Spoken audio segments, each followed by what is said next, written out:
Supreme court of Pakistan میں مری میں غیر قانونی تعمیرات پر از خود نوٹس کیس کی سماعت کے دوران دلائل دیتے ہوئے پنجاب حکومت کے وکیل نے کہا کہ غیر قانونی تعمیرات کی نشاندہی کر دیں فوراً گرا دیں گے، جس پر چیف جسٹس نے کہا کہ غیر قانونی تعمیرات والے وکیل کرنا چاہے تو کر سکتے ہیں۔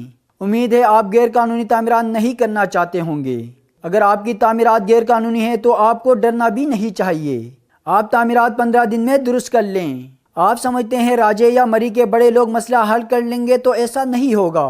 اس موقع پر ایڈیشنل ایڈوکیٹ جنرل نے عدالت کو بتایا کہ مری میں 125 غیر قانونی تعمیرات ہیں، جس پر چیف جسٹس نے کہا کہ اگر کوئی بھی تعمیرات غیر قانونی ہوئی تو گرا دیں گے، تاکہ تعمیری کام کرنے والوں کے لیے آئندہ کے لیے سبق ہوگا۔ جو تعمیرات جزوی غیر قانونی ہیں انہیں کارروائی کر کے قانون کے دائرے میں لائیں گے۔ چیف جسٹس نے ریمارکس دیتے ہوئے کہا کہ مری اب وہ نہیں رہا۔ چیف جسٹس نے ریمارکس دیتے ہوئے کہا کہ مری اب وہ نہیں رہا جس میں لوگ چھٹیاں گزارنے جاتے تھے۔ مری کی حالت ہی بدل گئی ہے۔ سچ بولنے والوں کو عدالت سے کوئی تکلیف نہیں ہوگی۔ عدالت نے 3 ہفتے کے اندر تمام تعمیرات کی اسکروٹنی کا حکم دے دیا۔ کوئی وکیل چھٹی پر ہوا تب بھی کیس ملتوی نہیں ہوگا۔